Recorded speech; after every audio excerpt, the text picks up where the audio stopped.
Irmãos, abramos nossas Bíblias no livro de Josué, no capítulo de abertura, Josué 1, e ouçamos a leitura de um versículo, o versículo de número 8.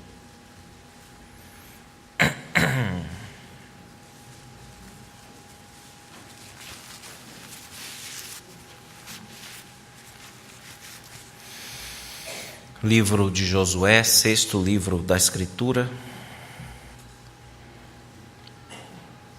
capítulo 1, versículo 8, assim nos diz a palavra do nosso Deus. Não cesses de falar deste livro da lei, antes medita nele dia e noite, para que tenhas cuidado de fazer segundo tudo quanto nele está escrito. Então farás prosperar o teu caminho e serás bem-sucedido. Amém. Meus irmãos, hoje pela manhã, durante a aula da escola dominical, na aula de escola dominical, nós tratamos a respeito da meditação, pelo menos de modo introdutório. Falamos a respeito desta que é uma das joias perdidas da igreja, ou talvez até desconhecida para muitos cristãos. Nós falamos um pouco a respeito da questão do tempo, de que os cristãos, como bons leitores da Bíblia, se identificam com pessoas como os salmistas, e na abertura do Salmo 1 é dito que é típico dos justos, daqueles que são alvo do favor de Deus, meditar na palavra de Deus de dia e de noite, ou seja, ordinariamente, um cristão, um fiel, costuma meditar na palavra de Deus. Mas ele também, naturalmente, costuma meditar naqueles dias extraordinários, naqueles tempos de grande decisão, naqueles tempos de grande dificuldade, de grande aflição, nos tempos em que ele precisa se preparar para as tarefas do futuro. E aqui nós temos, neste texto que lemos, uma situação muito difícil para este homem que ouviu estas palavras vindas de Deus, que foi Josué, sucessor do grande Moisés. Aqui há uma mudança de liderança profunda no povo de Israel. Um tempo se passou em que uma legislação foi dada, em que um homem muito meticuloso, que não era exatamente um guerreiro, mas um legislador, um juiz, um profeta, está morto. E agora quem vai assumir o lugar dele era alguém que foi o seu servo, alguém que foi um rapaz que esteve com ele durante um tempo e que foi escolhido por Deus e que deveria ter um papel fundamentalmente não de legislador, mas de executor de uma obra. Este rapaz, este homem aqui já foi Josué, e ele tinha o desafio, por assim dizer, de fazer uma colheita que fazia parte das promessas de Deus para o seu povo, que foi promulgada cada uma dessas promessas em Moisés, mas que agora estava na hora de fazer a colheita, e ela deveria ser feita pelo executor de Deus, que era agora Josué, irmãos. A ordem que nós observamos aqui está dentro de um conjunto, portanto, de orientações divinas que antecederam uma série de grandes batalhas que resultariam na conquista da terra prometida pelo povo de Deus. Nós poderíamos esperar, talvez como primeira ordem de Deus para esta liderança que se estabelecia agora, que era de Josué, algo como: Josué, conquiste primeiro a confiança do povo, ande um pouco com o povo, tome pé da situação do povo de Israel, procure se inteirar a respeito de como estão as famílias, acorde cedo para treinar esse povo com arco e flecha, porque eles passaram 430 anos sendo escravos, perambularam no deserto, não tinha nem no que treinar o arco e flecha, e eles vão agora guerrear. Você precisa fazer uma espécie de escola para treinar essas pessoas ex-escravas como guerreiras, ou então vigiar contra ataque surpresa, já que aquele povo era bastante visível nos lugares por onde passava. Tudo isso teria o seu tempo, mas o Senhor Deus ordena a Josué outra coisa que pode nos surpreender quando nós estamos diante de grandes decisões, precisamos tomar algumas posturas na nossa vida. Nós normalmente não esperamos uma orientação como esta daqui. No meio de uma batalha por ser travada, Deus simplesmente diz a ele outra coisa, uma coisa que o pegou de surpresa, que foi esse versículo que nós lemos aqui, para que ele primariamente, para que ele não esquecesse de ter como princípio de vida, para que ele não esquecesse de ter como algo constante na sua vida a meditação na lei, a meditação na lei. E nós precisamos entender o que significa isso, porque, ao que parece, se a meditação na lei é de dia e de noite, nem sempre você vai ter tempo para fazer aquele famoso a sós com Deus. Não deve ser sobre isso que o texto está nos falando, porque seria bastante complicado para Josué fazer isso. Lei, naquele tempo, irmãos, significava, no caso de Josué, os 5 primeiros livros bíblicos. Era o que ele tinha em mãos. Ele não tinha o livro de Josué, ele não tinha Juízes, nem Ruth, Samuel, nem o Antigo, o restante, nem o Novo. Ele tinha apenas os manuscritos, os rolos escritos pelo grande profeta Moisés, tratando a respeito dos objetos da meditação. Os objetos da meditação de um fiel são as palavras de Deus e as obras de Deus. Uma vez que essas palavras estejam no coração dos crentes, eles podem meditar constantemente nesses objetos. Até mesmo no escuro, até mesmo dormindo, eles têm os objetos de meditação diante de si, que são as coisas que Deus criou e as coisas que Deus falou. Observem neste versículo como esta meditação deveria ser feita. Ele diz assim: não cesses de falar. É para falar.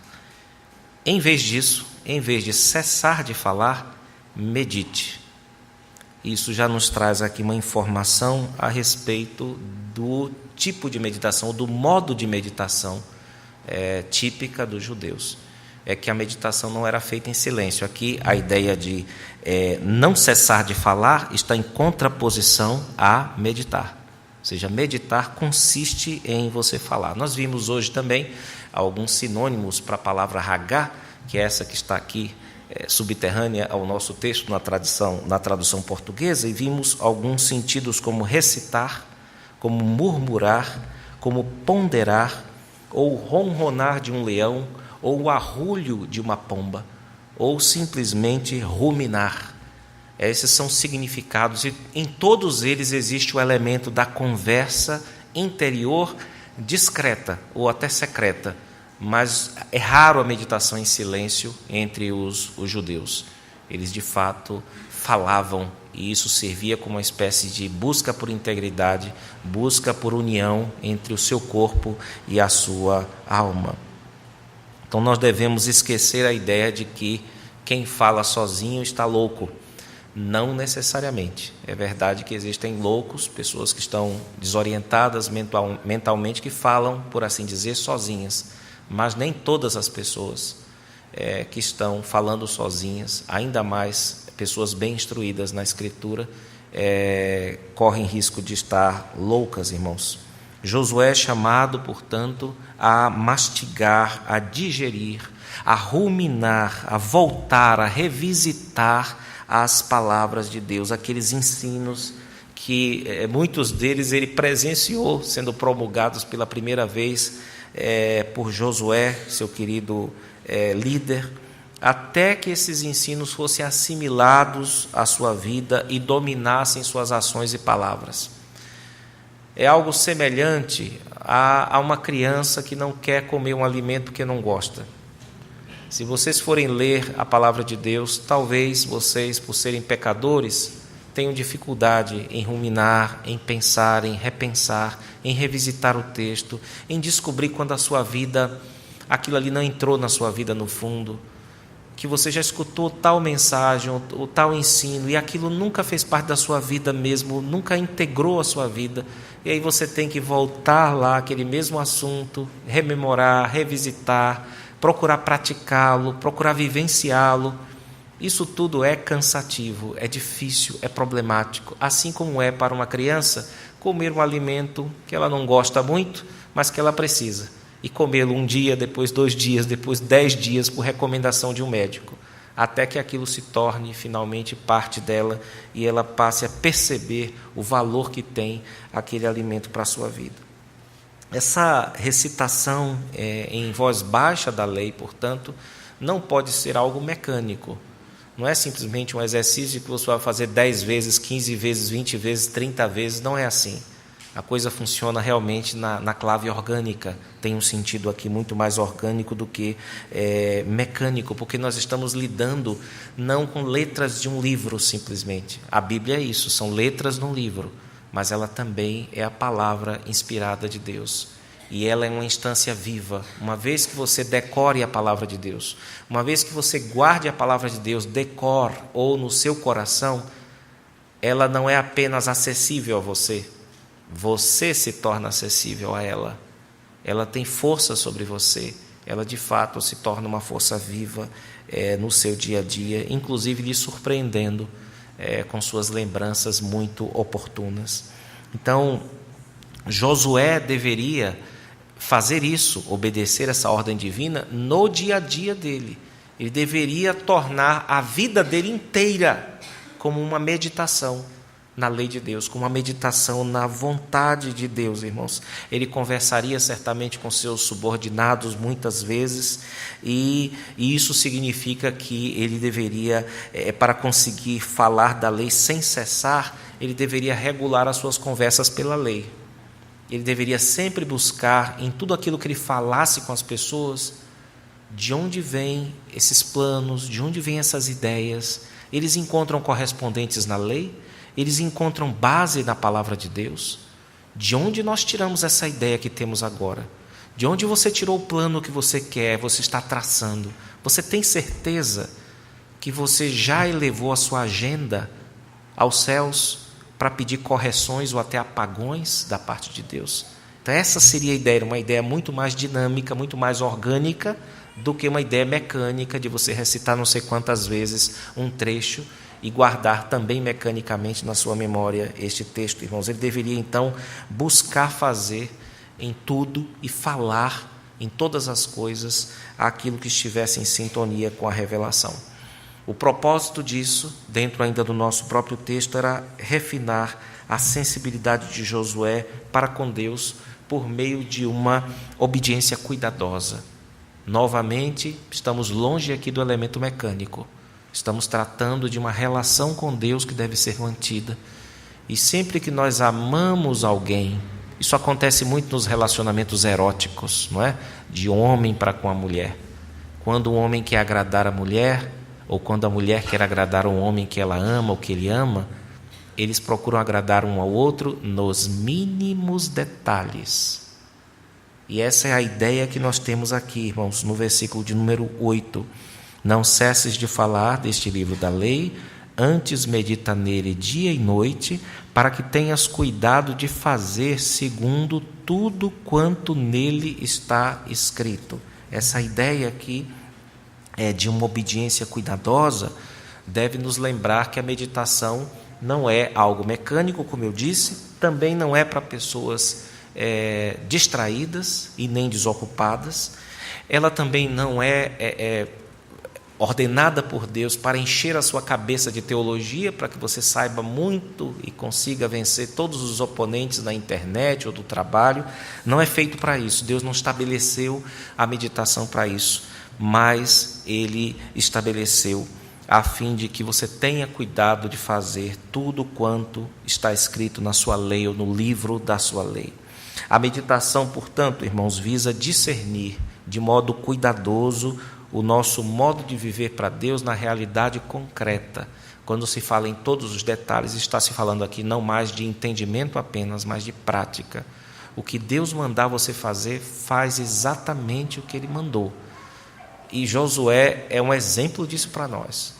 Tudo, por mais constrangedor para ele, que Deus ordenou que ele fizesse, ele fez, irmãos. Ele foi um executor da lei de Deus. E, de fato, esta palavra teve um efeito enorme na vida dele. A lei de Deus, portanto, na vida dele devia ser recitada e ele devia responder a esta lei é com obediência detalhada, com obediência meticulosa à palavra do Senhor. Se alguém existia com tantas tarefas desafiadoras, com a vida tão cheia de problemas à vista, este homem era Josué. Ele tinha que levar um exército de ex-escravos até a conquista de uma terra que à época estava ocupada, irmãos. Nós devemos, portanto, esquecer a ideia da meditação como algo meramente abstrato. Não é. Se nós meditarmos corretamente na Escritura, ela há de nos levar para algum lugar. Ela há de transformar nossa vida em alguma área, seja nos pensamentos, seja nas afeições, seja nos questionamentos a respeito de onde saiu essa ideia que você teve agora, ou de certo comportamento que você tem. Essas coisas todas são trabalhadas pela meditação, de modo que, de fato, o nosso coração e a nossa vida, o nosso corpo, as expressões da nossa alma neste mundo são também afetadas, são modificadas. Não é apenas uma operação da nossa cognição, mas também nos nossos atos, irmãos. O resultado que nós temos também no versículo 8, o texto nos fala de um sucesso prático de Josué quando ele fizer isso. O versículo nos diz: então farás prosperar o teu caminho e serás bem-sucedido. Existe na Escritura Sagrada uma maldição a qual devemos temer. A maldição que é chamada por alguns estudiosos de maldição da inutilidade. É quando nada dá certo na vida de alguém. Por mais força, por mais inteligência que a pessoa ponha em algo, aquilo não funciona. Isso está implicado no Salmo de número 126, que nos diz: se o Senhor não fizer isto, não adianta fazer aquilo.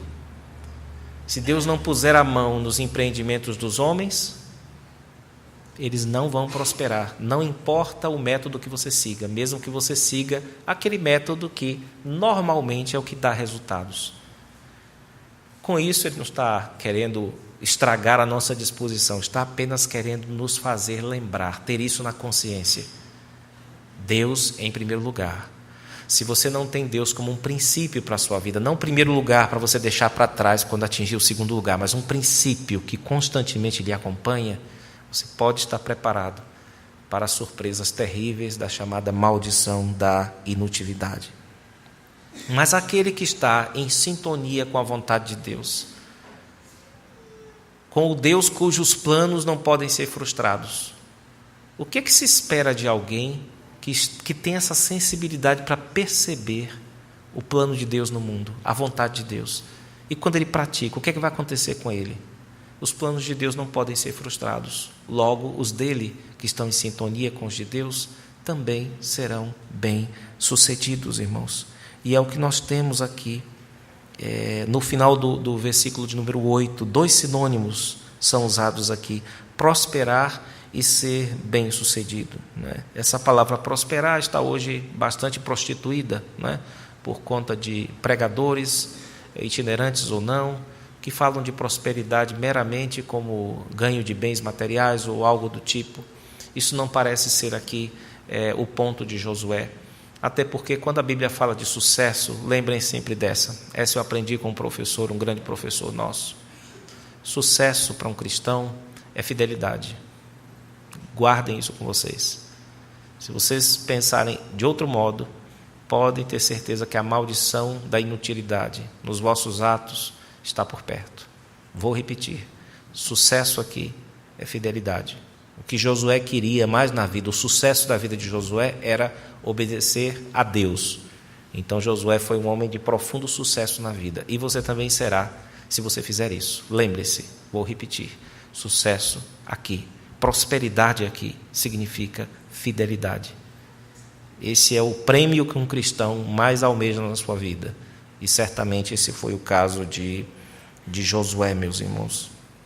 Esse uso duplo aqui visa dar peso às palavras, visa dar ênfase neste ponto de que quem procura estar em sintonia com a lei de Deus, meditando nela constantemente, esse será muito próspero, terá muito sucesso naquilo que realizar.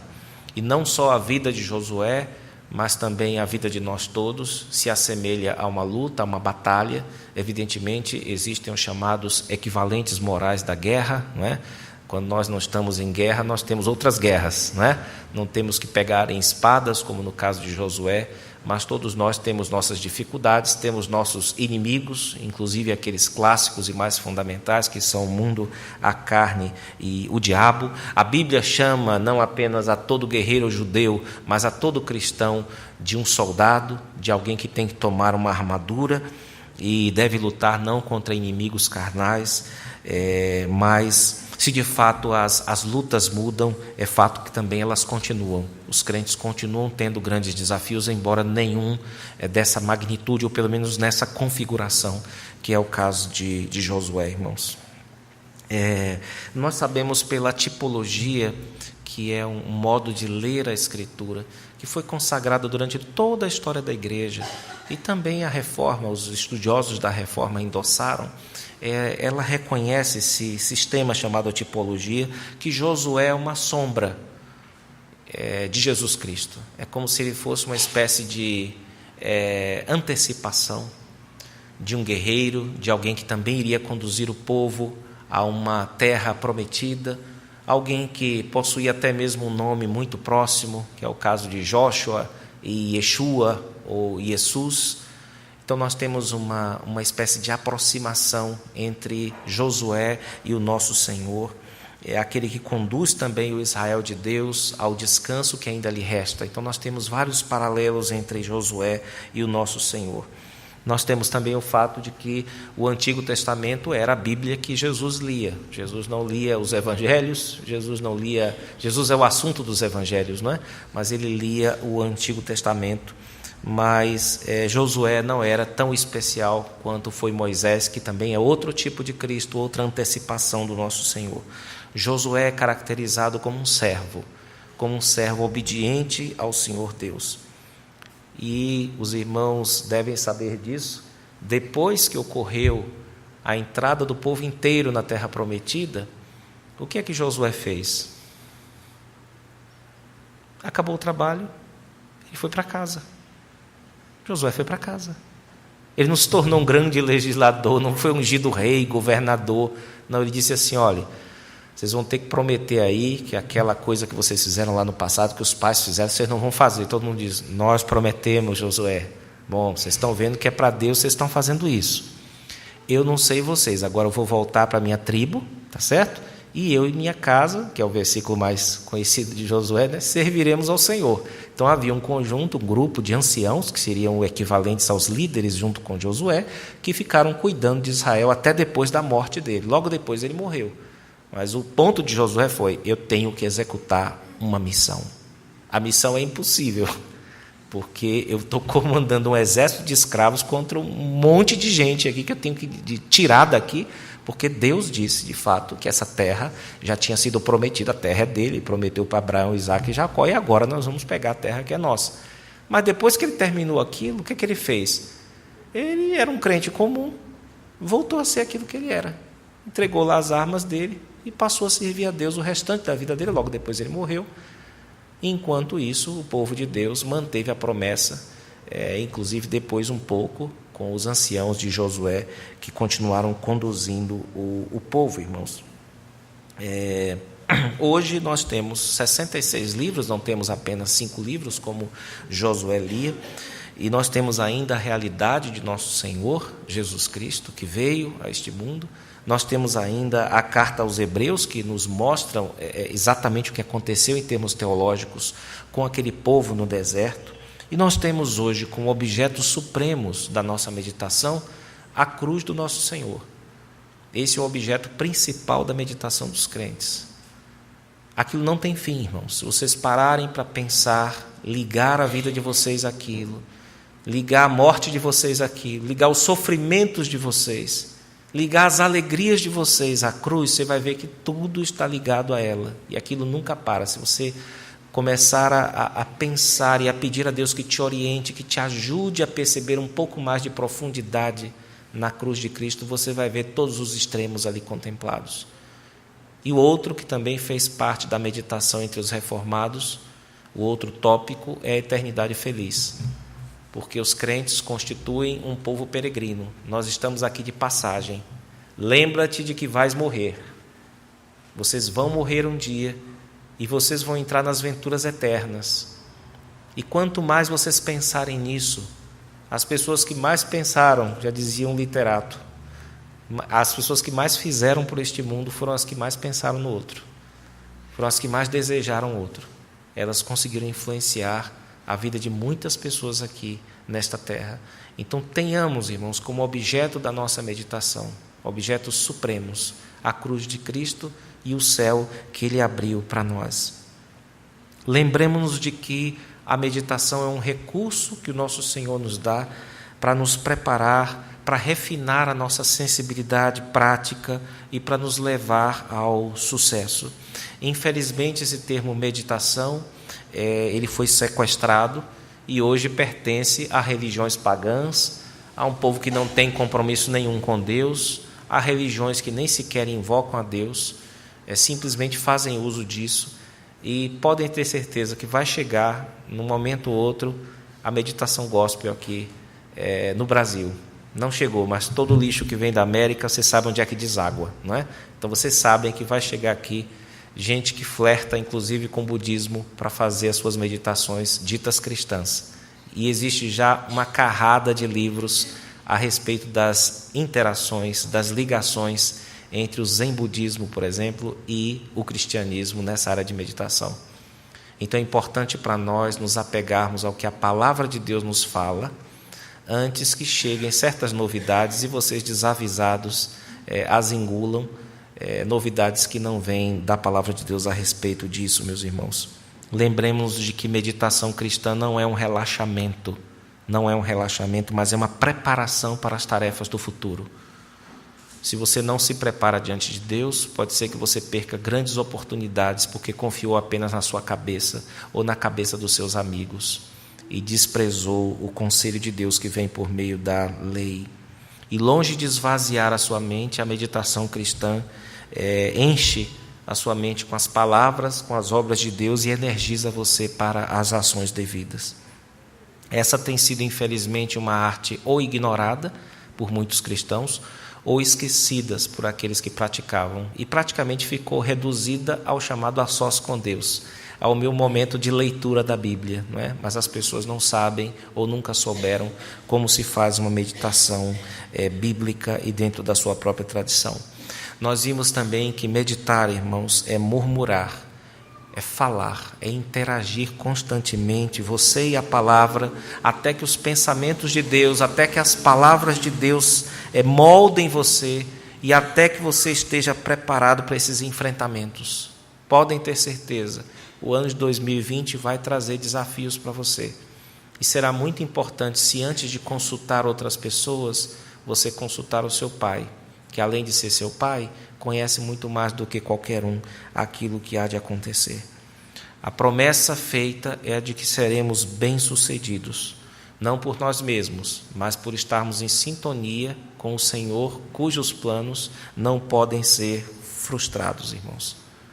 Eu termino com essa frase do reverendo Hermes, grande professor nosso, que eu falei terceira vez, agora a quarta vez, porque eu acho que resume bem a ponta desta mensagem. Sucesso, prosperidade, ser bem-sucedido significa ser fiel.